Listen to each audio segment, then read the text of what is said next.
Welcome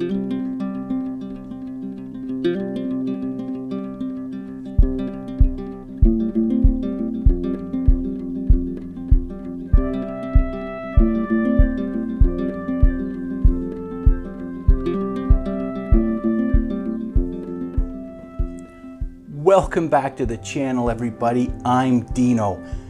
I've been out here in the tinker shed tinkering on our 1993 Kawasaki KLF 400 Bayou quad. It was giving us some starting issues last fall, and I've only just now been able to kind of get into it and have a look at it. I was really hoping it was just gonna be the starter, and it turned out the starter was a big problem. It actually blew the magnets right off and they're all stuck to the armature. That was number one, but worse is somehow it took out the torque limiting gear on the inside and it's lost some teeth.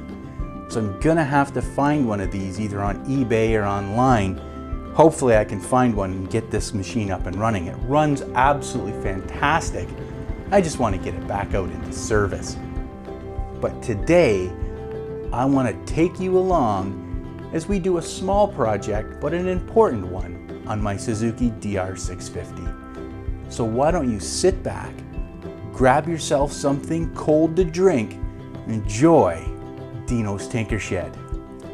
It is absolutely great to be back out here making videos for you. I'll see you in a minute.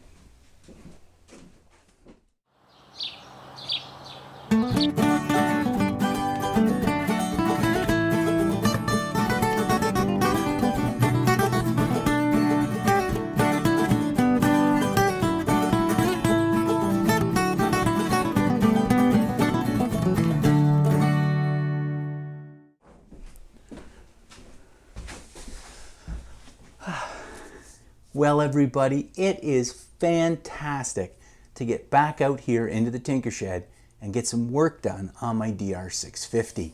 It's been a bit of a rainy spring this year and I really haven't had much of a chance to get out and ride, just a little bit around the neighborhood just to give it a little bit of a shakedown. But it is giving me an opportunity to address one of the projects I've been wanting to do to this DR650 for some time. Now the DR650, one of the things people really like about it is for a large enduro style motorcycle, it's still pretty light at only around 350 pounds stock.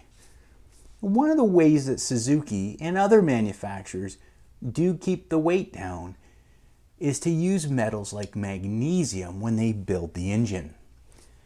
This is true with the DR650. Both the clutch cover and the stator cover on the outside of the bike here is made out of a magnesium alloy blend that's very lightweight. However, unfortunately, it is prone to damage from impacts when you drop the bike. And the fact that this bike is meant to go off-road 50% of the time, the likelihood of this happening is fairly high.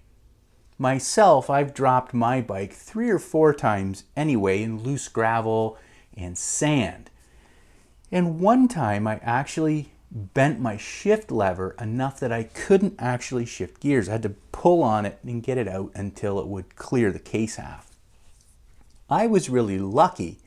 Many people have the unfortunate sort of happenings that when they drop their bike, either the brake lever or the shifter lever is pushed into the case half, ultimately cracking it and leaving them stranded out in the middle of nowhere with no oil. To help combat this problem, aftermarket manufacturers have been producing case cover guards or case cover protectors for a lot of years. Traditionally, these were made out of thin stainless steel, which is very durable and resilient. But they were rather expensive, and in Canada you could pay over $100 for a set of these stainless steel case covers or case guards. Recently, there has been a bit of a flood of aluminum case protectors on Amazon, and I actually bought a set of them for $50 Canadian shipped to my door. And I'm going to open those up today. We're going to have a look at them and we're going to mount them onto the DR650. I have them right now over on the bench. Why don't we take a look at them and see what they look like? Here is what I finally received from Amazon. And as you can see, it's made in China. These are definitely knockoffs, but for the price, I really want to see how good they are. So let's see what's in the box. Right away, you can see that it's basically just packaged in a plastic bag. And as expected, it is one aluminum piece,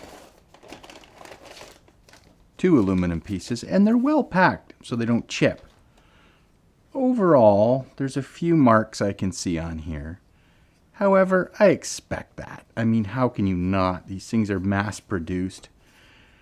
It looks to be a couple mils thick. I'm just going to measure that and see. Yeah, it's 2 millimeters thick. That's what I'm getting on my verniers here. I'll just check it here as well. Yeah. So it's 2 mil thick. I'll have to do the conversions to figure out what that is in imperial. But overall, they look fairly well made. They're not bad looking at all. I'm sure they knocked these out by the bazillions. Let's see what else is in the kit. Also included in the kit are what I actually think are fairly comprehensive instructions you can see here. They seem to be well written, and they even include some color photocopies or color pictures here that you can see how they're going to perform the installation.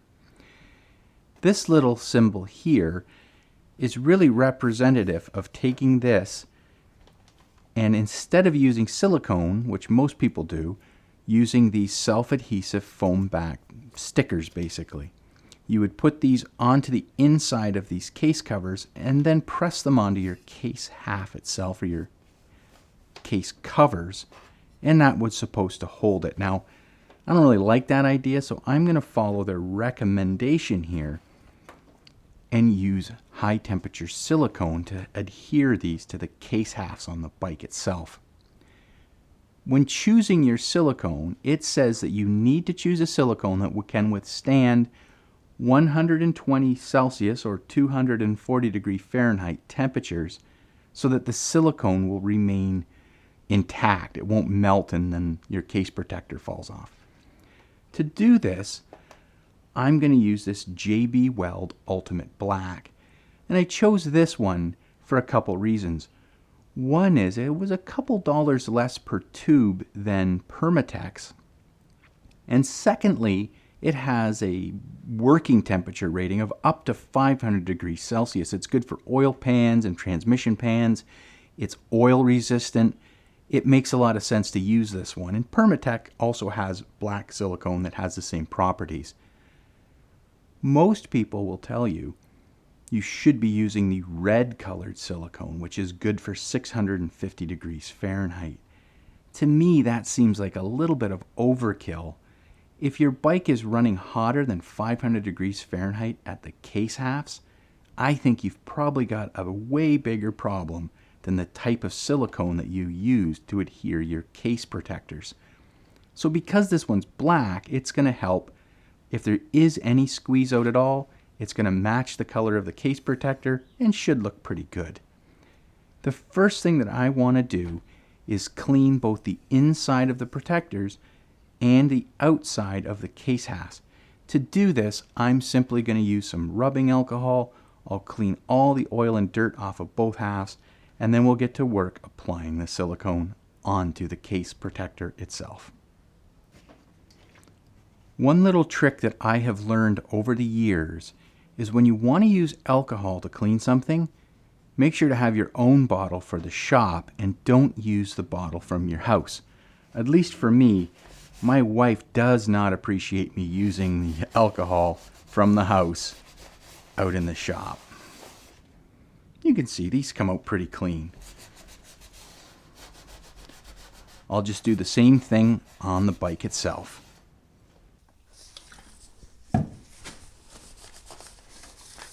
I'll be a little bit more thorough as I clean the case halves here. just because they're more likely to have a little bit of dirt on them like that. I'll keep going through with some alcohol until the actual paper towel here is clean.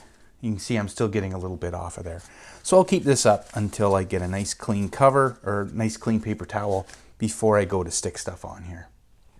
I also want to clean all around the top of the case half as well, and along the bottom here. I'm even going to clean over on the oil filter on this side. The reason I'm going to do this is I'm going to use some tape to hold the protectors in place while the silicone dries. So I want to make sure that these surfaces are nice and clean so the masking tape will stick to those.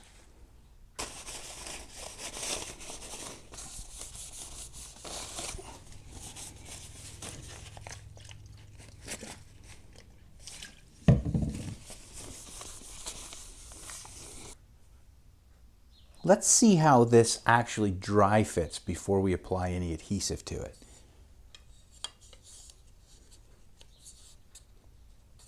It looks pretty good. It doesn't fit perfectly. You can hear it's a little bit sort of loose on this end. And that's where the tape is going to come into play, where you can actually pull it down. Overall though, I think that looks pretty good. I do actually like the contrast of the black on the sort of silver color here. I guess the next step is going to be to apply some adhesive to the backside and then glue this on.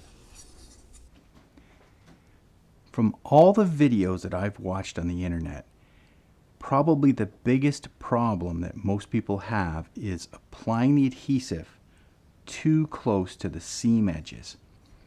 When they push in and sort of stick this thing onto the case halves, what happens is that silicone squeezes out and makes a heck of a mess on the inside of the curves here and on the outside, and you end up cleaning all that off the case halves. I'm going to try to keep my beads small and inside, about a centimeter or half an inch all the way around, hoping that this will actually make a cleaner install. And you can see I'm trying to stay away from that edge so it's nice and clean. And I've also used a fairly small bead here instead of a 1/4 inch bead or something. I'm going to use about an 1/8 inch or 1/16 inch bead, which makes it a little harder to squeeze, obviously. And I am going to put another bead down the center in a little bit of a zigzag here. I think this should be enough. Now that we're over here at the bike, you can see that I've pre-installed a couple pieces of tape. I expect I'm going to need a couple more of these, but this way I can fit the piece on, sort of put it in where I want it, and then immediately use a couple pieces of tape to hold it in place. Here's the piece. We've got our silicone on there. And I'm just going to fit it in and gently push it. And even here, you can feel that silicone wanting to squeeze out. But I think we did pretty good here. I don't see any squeeze out. I can hear it popping under there, pushing all the air bubbles out. I'm going to use a little more tape. I'll set this one down over here. I'm going to push in. Once I get this tape stuck, there we go. I'll push in and then apply that. And that's going to hold it in tension. I'm going to put another piece on that side because it's just not the way I want it. I like this because it really does seem to be sticking well, but not have any excess squeeze out on there. I'll see if I can get a picture of Carl's. There we go. That should sit well overnight and harden up. Once again, I have some tape in here in preparation for this application here. One thing you want to make sure is that you can get your timing cover or your crank bolt cover out. It's centered inside of this hole right here. So we're going to do that. I'm going to try to do it without getting into the way of the camera too much. Let's see how this works. There we go. And you can see the silicone will actually hold that in place. I'm just going to lay on my side here and gently push it in. And it's working very, very, very well. I like it. And that looks nice and square, so we're going to go ahead and apply our tape.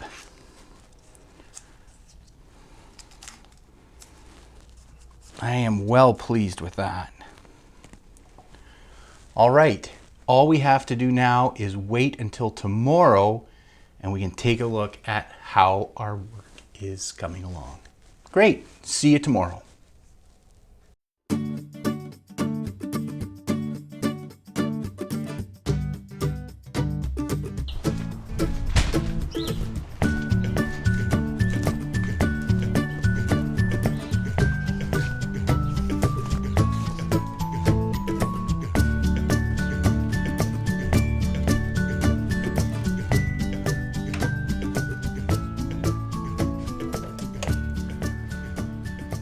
It's the following day, and that RTV silicone has had probably about 20 hours now to actually cure.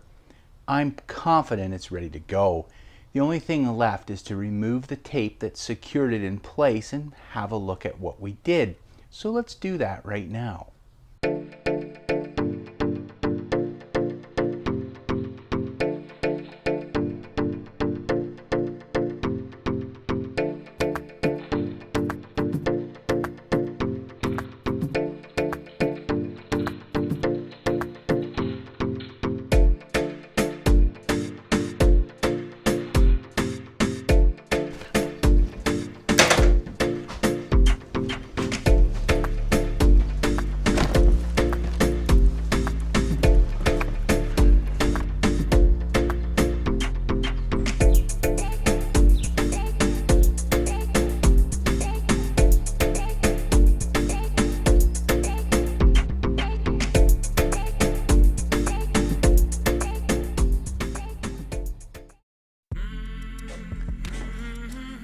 That, I guess, brings us to the end of another episode, this one on how to install case covers on your Suzuki DR650.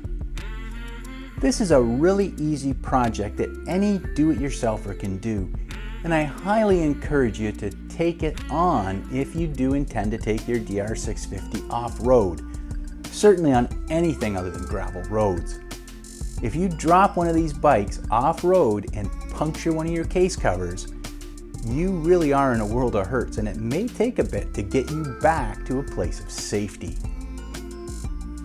I also want to take this time to thank everyone who commented on my last video about going back to school for heavy equipment training.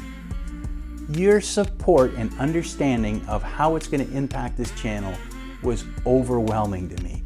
I couldn't believe the outcrying of support, and I really do appreciate your understanding that I may not be able to make videos every week the way I have been for the last couple of years. So thank you again for all of that support. Now on that note, I got a few more things I want to do to this DR today while I have a bit of time off. So I hope that you have yourself a great day, and I hope to see you soon here on Dino's Tinker Shed. Tinker easy.